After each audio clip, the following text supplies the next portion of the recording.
Auzubillahiminashaitanirrajim. Bismillahirrahmanirrahim. Assalamu alaikum. Jiayanu, Pakhairagale, Ni hao, Chunashume, Washmale, Ohaya Gonzaimas, Guten Morgen, Hola, Bonjour, Privyet, Kaifa Hal, Hale Shumachatore, Ahlan Wasalan, Marhaba, Buna, Mucho, Gracias, Swabi, Bali Kreaya, Hosh Galdin, and Ayo Simon. Thank you very much, everybody, for tuning into PTV World.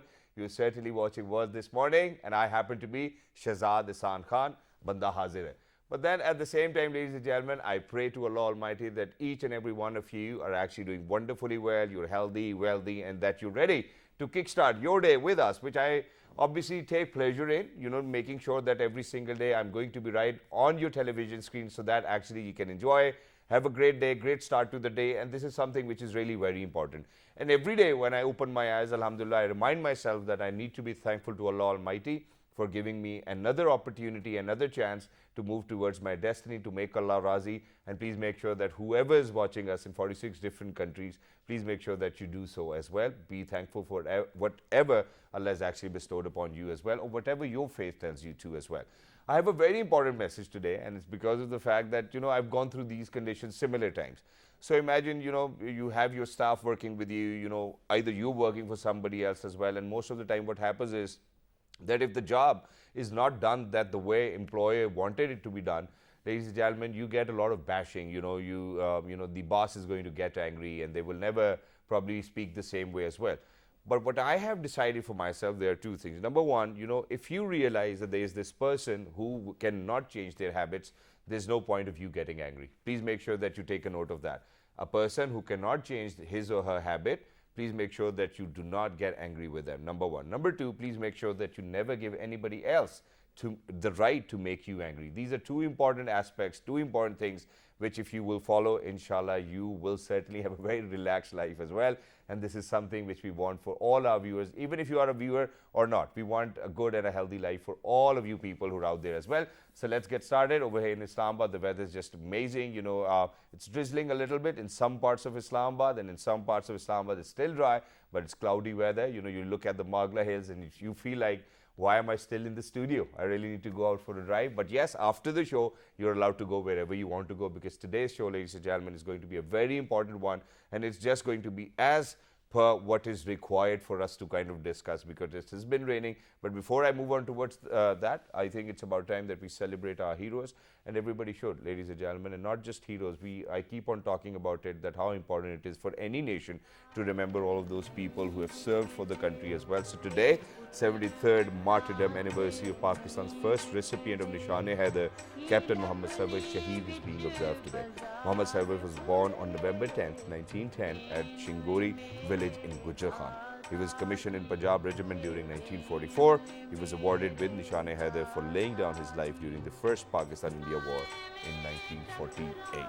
And you're being remembered, sir. And to be very honest, I think when we talk about martyrdom is the highest prize you can get, from Allah Almighty. And it's great that, that's how we remember our heroes, and we need to remember all of those people who have rendered or who have sacrificed their lives for the motherland as well. And it's because of you people that we live in a sovereign country, and that we are allowed to do whatever we want to do, that we live in a free country.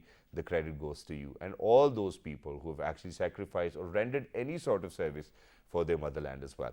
Now from here, I want to move on to where our Information Minister, Ms. Maryam Aurangzeb Sahiba, is actually kind of given us a good news. And when we talk about such a good news, where we are talking about film festivals, I think that the future of films over here in Pakistan is definitely bright. So Minister for Information Broadcasting, Maryam Aurangzeb Sahiba, has shared information regarding the National Short Film Festival to ensure celebration of the country's 75th anniversary in a befitting way. Wow, I like it.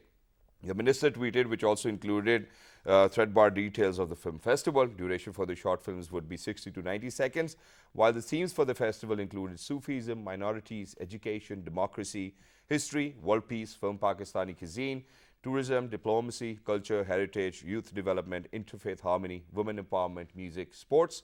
The content could be developed on many other important topics, including Pakistan's role for the region would be encouraged. Last date for sending videos for National Short Film Festival would be August 5th, 2022. Videos can be sent via email to ptv.films@ptv.com.pk. So for all of those budding filmmakers, I think here's your opportunity. Please make sure that, towards the 75th, celebration of the independence of Pakistan, make sure that you do something great. I have mentioned right in front of you, what are the different categories, the email address as well, where you can send in your entries to as well. But now I think it's about time that I move on towards my favorite part, which is sports. And I've always been a sports lover. I've been talking about it on my show quite often too as well. So, Pakistan is touring Sri Lanka, ladies and gentlemen, with the first test match, Pakistan won. But in the second test match, things are looking a little difficult because Sri Lanka, before the start of the day was at 323 for the loss of 5 wickets. Sri Lanka now are 176 for 5 in their second innings with a lead of 323, as I mentioned, against Pakistan on the fourth day of second cricket test in ball. Earlier, Pakistan bowled out for 231 runs in their first innings in reply to Sri Lanka's 378. Not good at all.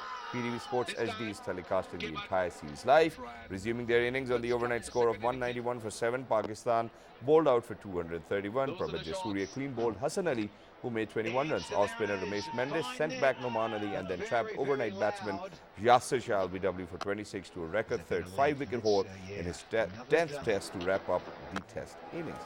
Wow. There again is after tea, whatever, but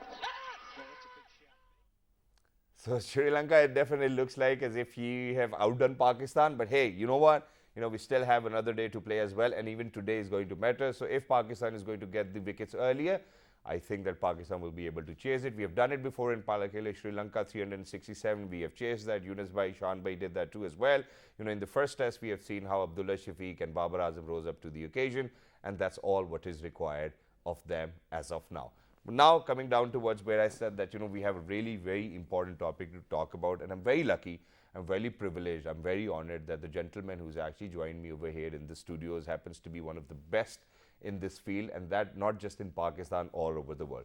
Ladies and gentlemen, since it's monsoon season, and we do see that, there are a lot of waterborne diseases which are emerging these days as well. Just very recently, one of my staff members actually got ill because of gastroenteritis as well. And this is a disease which you certainly take a little more time to kind of figure out whether this is the problem or this is not the problem as well. But with waterborne diseases, I think they're very common in Pakistan, clean drinking water. We do have a lot of issues about that too as well. So to kind of talk about all of these waterborne diseases, and that then not just that, because World Health Organization tells us that the viral hepatitis needs to end by 2030, and COVID has certainly delayed that. And it's because of the fact that we were paying attention to COVID so much that we kind of are delayed in terms of when we talk about stopping all of these viral hepatitis too as well. So where are we on those terms is something which we wanted to talk about. We're very lucky that we've actually been joined with somebody who happens to be the diplomatic member of USA board from United States as well. He happens to be a professor of medicine for Pakistan Air Force. He happens to be a gastroenterologist, hepatologist. It's a long introduction. He's served so many countries, different places. He's a legend, ladies and gentlemen. He's the recipient of Sitara Imtiaz. This is something which is most important, very close to my heart as well. He is Professor Muzaffar Lateef Gill Sahab. Hello, sir. Assalamu alaikum. Good morning. Good morning, and I'm very absolutely honored and humbled, Khan Sahab, and very happy to be here with you this morning. Thank you very much, sir. It's an honor for me to actually interview you. I've been waiting for you this time. I don't know for how many years. I've been doing this show for 9 years. Alhamdulillah, I'm glad that you're finally here. So, sir, obviously, since you happen to be a gastroenterologist and hepatologist as well, recipient of Sitara Imtiaz, so you have immense contributions towards when we talk about the well-being of people. But today, as you mentioned that, we really need to be specific about gastroenteritis as well. So let's get started with that.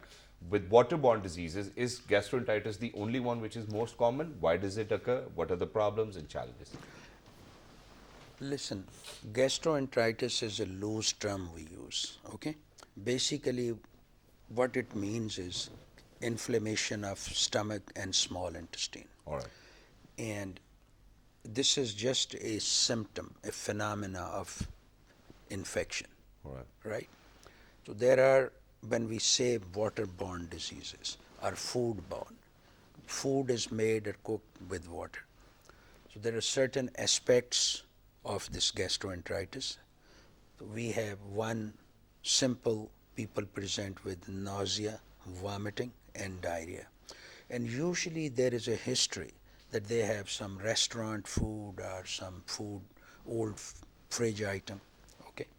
or they talk about some not boiled or sterilized water. They happen to be some So clean remote drinking corner. water. Yeah. This is one. The other is we get a fever called typhoid. True. In these months, we have monsoon spell in Pakistan as we speak. So these are all like infection of stomach, small intestine, and then typhoid fever. Typhoid fever, it's very difficult to differentiate in initial 24, 48 hours. All right. Okay, you are suffering from bacterial infection, which is typhoid or gastroenteritis. And there is a third illness, what is called waterborne or foodborne, that is hepatitis A and E. A and E. So let me summarize it for you. Sure. That waterborne or foodborne diseases, they involve your stomach, small intestine, and there are three categories. One is simple, straightforward gastroenteritis, then typhoid, and then viral hepatitis A and E. All right. When we call viral hepatitis, okay, so we divided it in short-term and long-term problem. The so-called food or waterborne hepatitis mean inflammation of the liver. It is because of food or water. It's self-limited. And usually in colloquial terms in our country we call it pelia, yellow yarkan, All right. or yellowness. So this is how, with passage of time, initially it's very confusing that whether you're dealing with simple gastroenteritis or viral hepatitis. So it's very distressing that these are preventable problems, but simple overlooking or not paying enough attention by the government or civic society or even healthcare professional. For example, now it's rain all over, the drains gets choked, so there is a pollution, sewage get contaminated with the water supply. And this is the biggest source of these three diseases involving your stomach, small intestine, and the liver. True. Okay. So why, we are worried? If there is hepatitis E, which is food and waterborne, in elderly or pregnant women, Ji. there is close to 25% mortality. Just imagine a 25-year-old woman who is pregnant, and last trimester of pregnancy she gets this hepatitis E. Okay? Despite best efforts, sometimes you have to abort, and sometimes to save the mother and the child. It's a very distressing dilemma, both for the healthcare giver and the family. So we should not take these things lightly. So there are certain, I will give you one historical example. Sure. There is a county in Philadelphia like 125 years ago. They used to have guest rooms and, like we call it, bed and breakfast. Everybody who used to stay there, they used to get typhoid. Okay, we're talking about a developed nation. True. And they were scratching their heads, what's going on. So it took them close to a year to identify the source and the reason and propagation. And Khan Sahib, what they did a very simple thing. They made a legislation to chlorinate the water supply, and diseases were gone. Yes. And we have done these steps here in Pakistan, especially in Punjab. I give credit to current Prime Minister Mian Shahbaz Sharif. This so-called Saaf Pani program. So I think we need to do it everywhere in the whole country. True. And as it's a famous statement that prevention Is better than cure. cure. So these are simple preventable measures. And in our daily life, in our offices, we need to do frequent hand washing, boiled water, or if, old fridge item, one should be very careful. So these are steps. And once you have this, okay, so it's very important. Sometimes I have just seen a patient a couple of days back, young professional gentleman like yourself. He was on eating spree. So he had, Eid festival and he was eating whatever conceivable. Bakri, right? Yes. He came to me and basically he has kidney shutdown. He is admitted in hospital as we speak.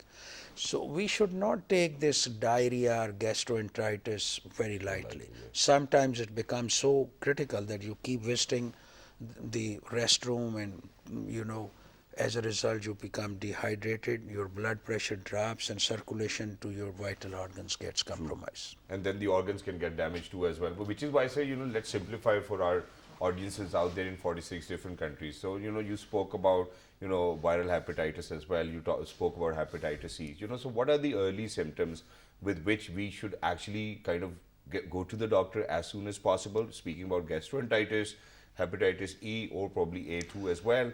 And, for somebody who's at home, who might not be feeling all right, so tell them that, okay, while we are at home, what are those symptoms with which you can actually identify that there might be something wrong? Yeah, the tricky thing here is that initial 24-48 hours, usually gastroenteritis symptoms are common for all these three problems. So basically nausea, vomiting, fever. But once you are unable to help yourself, that the symptoms are going on more than 24 hours, you should consult your physician and they should run few basic tests. And in these days, when there is rainy spells and all, the physician should keep in mind that they should check for two things. One is typhoid and the other is viral hepatitis A and E.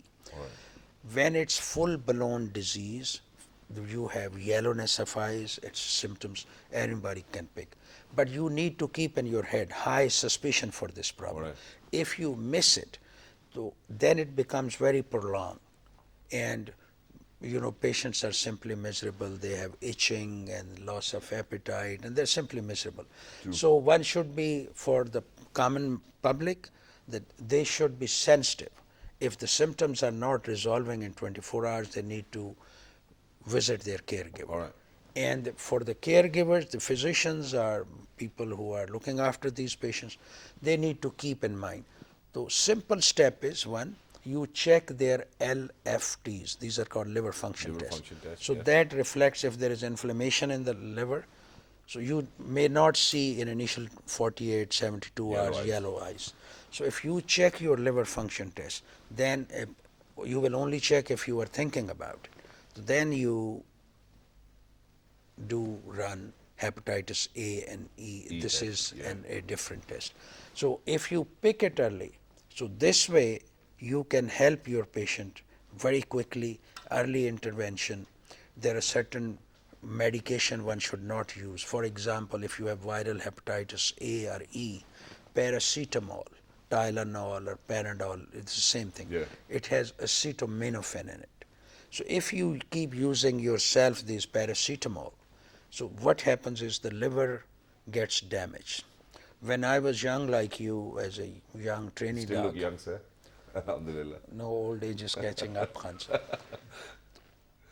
I have a colleague in the United States, and we were training gastroenterologist. He self-medicating himself. He was, we doctors are poor patient when it comes to our own diseases. The poor thing kept using Tylenol, and he went into liver failure. And those days, I'm talking mid-90s, early to mid-90s. The guy died. He was young, training gastroenterologist. So I'm not scaring or creating fear situation, but we should be sensitive. And this is a message for the physician. If for acute viral hepatitis patient, we don't diagnose them timely, we don't give them treatment timely, and keep giving them paracetamol, Panadol, or Tylenol, we are putting them in a very unfortunate situation. Exactly. Sir, thank you very much for saying that too as well, because over here we do have this habit of, self-medication. Hanji, bukhar ho raha hai, ye dawai le lein. And I have been speaking about it and I will advocate about it more and more. That please make sure that, at least twice a year, go to a doctor, get yourself checked up, get your tests run down as well. And do not self-medicate your own self. No matter what happens, you really need to go consult your doctor as well. That is very important. Now, sir, coming towards the treatment of it, because I'm seeing that, obviously these diseases are prevalent these days as well. As I spoke about my staff member, I think now what I'm getting the hint is that we should really check the hepatitis A and E2 as well, because the doctors most of the time might, or the physicians might miss out that, God forbid, this can be the problem too as well. Let's talk about the treatments specifically. Because you spoke that paracetamol or all of these drugs shouldn't really be used, the same formula, different names. Then what are the treatments when we go to the doctor if we identify it in time? And God forbid, if the disease is not caught in time, can it be life-threatening? Yes. Well, for simple gastroenteritis, when you have nausea, vomiting, diarrhea, you need to hydrate the patient. Okay. If somebody is able to keep food down, you do not need IV medication. But if somebody is persistently throwing up, they need IV medication, IV fluids, and very simple antibiotic for bacterial infection. So is the case for typhoid. When you mentioned about the complications, if typhoid remains undiagnosed and keep advancing, there can be rupture of small intestine. Okay. It's called perforation. Still in our remote regions of Pakistan and some small districts, It's common. it's not uncommon to see perforated abdomen, and if you go back, the patient will give you a history. Well, he or she has a fever for some days, then there was abdominal pain and stuff. So this can be very dreadful complication of typhoid. Thank God it's not very common now. There is a lot of awareness among public, and physicians are very sensitive. But let me tell you about, again I'm coming to treatment of hepatitis A and E. It's self-limited. Usually it takes 2 to 3 weeks. Liver is like an oil filter in the body, and you don't want to give so many toxins, okay? So one is to avoiding paracetamol. Second thing is you give them very simple sportive treatment. In our country, it's very common to use these so-called liver supplements. True. So there is no such thing, liver liver supplement. oil and- No. There are many powders and whatnot. Even doctors are in the habit of, no. Give rest to liver. Okay. Address if there is a dehydration, and very simple if there is a super added infection, some mild antibiotic. Give rest to the patient, reassurance, and if there is some symptomatic treatment, very judicious use of painkillers. Okay, this is it. But I don't know whether we have time. I want to touch on. Please go on, sir. Touch as much as you want. I think we're done in my judgment for gastroenteritis thing. There is again surge of COVID. Yes. And it's impacting our international goals for elimination of viral hepatitis B and C. Though viral hepatitis day is being recognized tomorrow, and you guys will talk about it, I just wish to touch one aspect of this. WHO, World Health Organization, advised different countries, came up with a strategy that 2030, world should be free of viral hepatitis B and C. That was very ambitious, optimistic goal. Before COVID, if worldwide we consider 45 countries are rich countries, most Western Europe and United States. Only 10 out of 45 countries were on track for this. Okay?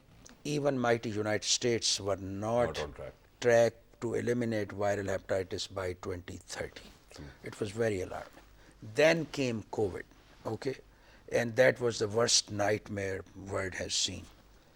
I think our generation, it's very interesting.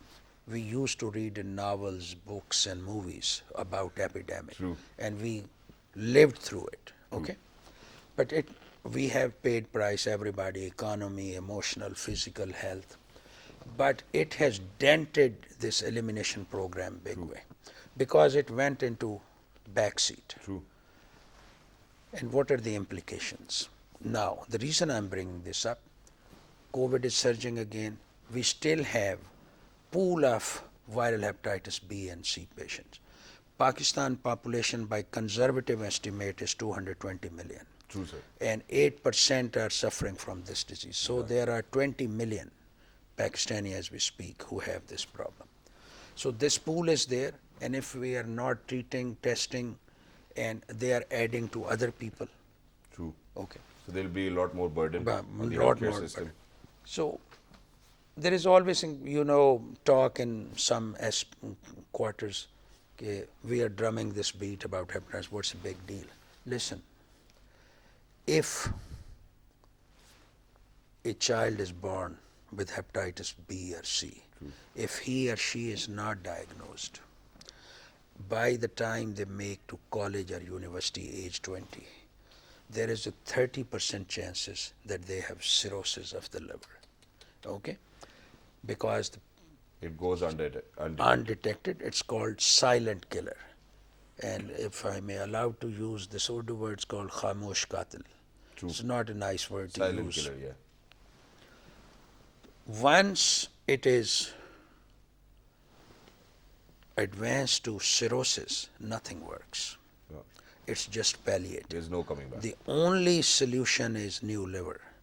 We are a poor country. If we spent 500 or 1,000 rupees testing the mom and the new baby, we would have saved all this. Exactly. So this is what I'm hammering, requesting, with missionary zeal, we all, the healthcare givers, the government, the civil society, we should accept this challenge. And how we can do even in COVID time. When you send your patient for COVID test, Just get the test done. In our practice, both in Air Force Hospital and in my own setting, what we do, if somebody age between 15 and 55, if there is no available record of hepatitis B and C testing in last 6 months, we just do it, and we try to do, if the patient is economically compromised, we just reduce the cost as best as we can. And it's wonderful, and I believe this is something which is required as well. But sir, since we're running short of time, I'm glad that you were able to take out time and be here and speak about, such an important disease which actually persists within the 8% of the total population. Thank you very much for reducing the cost. Thank you very much for introducing, and thank you very much for hammering this concept as well. Thank you very much, Professor Dr. Muzaffar Lateef Gill Sahab, for being with us. It was lovely to be in conversation. And thank you very much for sharing this passion of saving lives of millions of people out there as well. With that, ladies and gentlemen, we're actually heading out towards a short break. Don't go anywhere, because when we come back, I think from medicine, we will be talking about poetry and writing and authoring as well. So please make sure that you stay tuned. Don't go anywhere. We'll be right back. Good morning. Thank you, sir.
All right, ladies and gentlemen, welcome back. Thank you very much for staying tuned to PT World. You definitely watching World this morning, and I happen to be Shahzad Hassan Khan. Earlier, we were in conversation with Professor Saab. I think we had a very lengthy and amazing, fruitful conversation in terms of when we say that we really need to save a lot of other people who are out there because it's the monsoon rain season.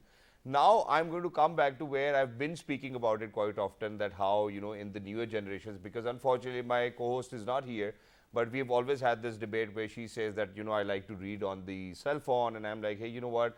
And she would always say that, why don't we read Dr. Allama Muhammad Iqbal Sahab, and why do not we have such people over here within our generation who write so well, who have message-oriented books too as well for people to learn and for future generations to learn. I'm very lucky. I hope that she's out there watching us. So Hajra, if you're watching us, I think this one's for you today as well.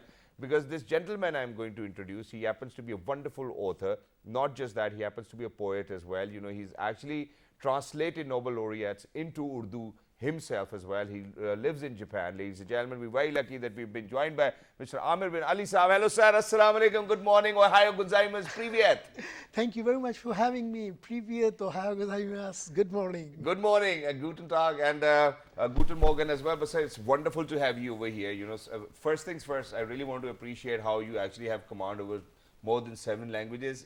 It feels wonderful to kind of connect with the same person. I want it to be, probably in times to come I will be like that too as well, because I've always had this feeling that I wanted to learn more and more languages.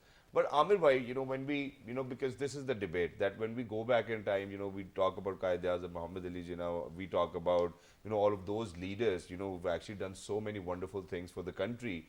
Why don't we get the same potential in the newer generations? That is something which I want to talk about in the first place. And you've emerged as an author and a writer and a poet with the likes of Dr. Allama Muhammad Iqbal too as well, alhamdulillah. How did that happen in the first place? Why did you venture into poetry, writing? And why do you think it's your hobby now? Alhamdulillah, you have so many books right in front of you on the table. So how did that all happen? To be honest with you, I never planned it to be a writer or author. I was a science student to begin with, and then I did my master's in business administration. But literature was always my passion and my love of life, you can say. So actually I didn't plan that to be a writer, but this is something inside you. This is something inbuilt. So you can just polish it, but you can't create it. Right. You can't create a poet. Because in Urdu they say that amad hoti hai. This is that one term that it comes to you That's naturally. so true. But for somebody, because I have done my master's in marketing and I've done BBA too as well, bachelor's in business administration. But I did it because I wasn't really a very good student. So is it important for you to be a good student and to be a good poet then later on, or you can be a good poet, a writer, and you really do not have to be a good student? A good student is an altogether different phenomena. I mean, life in general is not a linear function of your academic career. Wow, wonderfully explained. Yes. Life is altogether a different ball game. And as far as the literature is concerned, the best writers in the world were not good students. Well, I was a good student, but in generally, they were not good students. The good writers were not good students. All right. But even the good, if we go to the business community, they were not good students. True. So, majority of them. Yes, yes. Your academic career doesn't explains your that, future. whether you're going to be a good author or not. I think I'm going to agree with it as well. But let's talk about your pieces, your work, what you've done so far. So you've written 4 books of poetry, then you've translated a few as well, and then Yes, so I had been and writing. you're doing travelogues too as well. Yeah, I had been writing all my life. I can say that, but in the college life, my first book was published when I was a BSc student, and the second came at that time. I was a student as well. Later on, I was in business, but I kept writing, and till today, I'm writing and reading. Along the way, I've done some valuable work in that sense, because I've translated, as you have said in the intro, like I translated Pablo Neruda and Gabriela Mistral into the Urdu directly from the Spanish. Wow. Because like it's not from the English to the Urdu. it is directly from the Spanish, which was the original text of the poetry. So the people of, I had been living actually in Latin America, so I decided to bring that poetry, that a valuable gift to my country. And So- that's wonderful, and we truly love you for your contribution, and it's great as well. But usually when we translate from another language to another language, the people most of the time do complain that that the real Yeah, essence is yeah. missing. You are So how so- did you make sure that you're going to justify that the real essence is there? To be honest with you, you are very right, because the poetry can't be translated to another language, because the soul of the poetry is its music, its rhyme. It's flow. It's flow, yes, Yeah. you're right. So it cannot be translated, but even then, if you understand just the idea, the basic thought of the poet, true. it's good enough, I think. So Exactly. there are so many people who wants to know, like, what has the Western or the African poets had been writing. And you were able to capture it, Marshall, and people have appreciated for your work too as well, because life, ladies and gentlemen, is all about poetry. Life itself is poetry. Life is rhythm, and for the very basic of it, just listen to your heart. Life, you will see that it's all about rhythm. But sir, very quickly, because we are having this Yeah. amazing conversation with you, let me ask you first of all, are you married? Oh yes, I have 3 beautiful kids. Marshall, Yes, that's yeah. wonderful. I have 3 beautiful daughters too as well. So, which is why, this whole reason why I asked you whether you're married or not is that you've written so many books which are on the table right in front of you. How do you even get time? Yes, and you're and how right. does your family kind of receive that you're busy writing yeah. most of the time? Yes, the reason is you're right. I'm because- sorry for putting you on Yeah, the no, spot. no. That's a very valid question.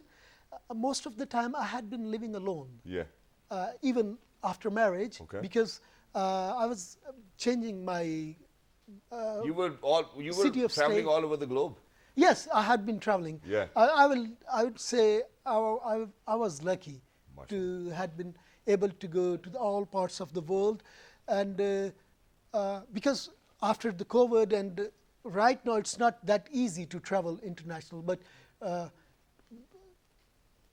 few Before years COVID, back before it COVID, was yeah. yes it Yeah. was easy to go everywhere, and And you've been traveling. So how did yes. you get time? So is it during the COVID that you got most of the time to write and do what you wanted to do? I had been writing during the COVID as well, but I had been writing all my life. There was no break. I was writing for the newspapers. I had been publishing a journal from last 22 years. I'm editing a journal for, Mashallah. it's about art and literature.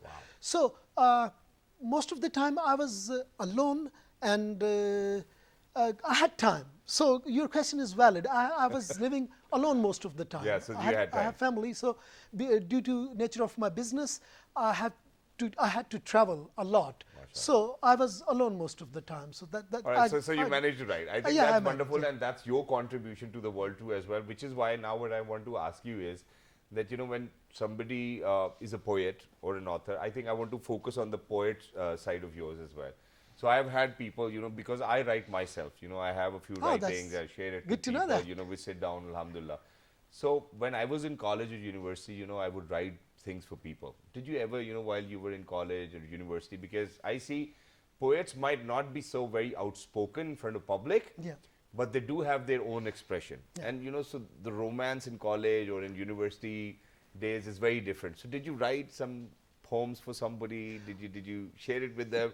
And, keep in mind that you are married, so every No. answer you give away. I will be honest, All right, totally all right. with you. To be honest with you, in my understanding, poetry doesn't comes out of love, because in my belief, everybody loves at some point of life. Yeah. At some point of life, everybody loves someone. Ji. That's what I believe. Ji. So a love or failure in love doesn't produce poetry. Okay. So it can But it polish can though. produce a poet. Yes, it can polish. Yeah. It can polish. I mean, if you're writing and you fell in love, it will, polish your poetry true. and your talent. You'll be, because now you have better understanding of life, and the spectrum of life is more Vast. bigger, vast. Exactly. So And the horizon keeps on expanding as well. So Ah, which is why I yes. said I'm going to request you, why don't you share a few couplets from your books for our audiences out there as Oh, well? yeah. And Oh, I will yeah. try to justify by translating it if I can. You know, I don't know, because if I will be able to capture the real essence, but sir, if you can Yeah. share a few couplets of your poetry, that'll be great. Yes, but I can read that. Actually, I write in Urdu, Yeah. but a few like professors Yeah. from England and Russia and a student from Pakistan, they have translated my poetry Wow. into Urdu, from Urdu to English and and Russian. Russian, yeah. So it's published already, but if you So you do the want to Urdu hear one, I'll from- read the English one. I Oh, think well, we can do that- that would be nice. Yeah, Nice let's thing. do that. You know, Let's- yes. This is for the very first time, Well- ladies and gentlemen, that we're going to do it. So yeah. imagine Amir bin Ali's work is in my hand, alhamdulillah. His poetry has been actually translated by people from other nationalities into their own languages so that they can read and make good use of it as well. So yes, I think keep the fire burning. Yeah. You know, I'll start. Oh, okay, keep the fire burning. Yeah. So do you want to say it in Urdu first, and then I will Yeah, read it well, from you? I have even a better idea. Let me read something which I like, and then you read the keep the Sure, fire sure, burning. sure. That would be nice, I Sure, think. let's do it. Diversity. Let's do it. So, since I write in Urdu, the original text is in Urdu. So, ये इनकलाब कैसे आया? It's about the revolution of love. So, I'll read it in Urdu, with your permission. Sure, sir.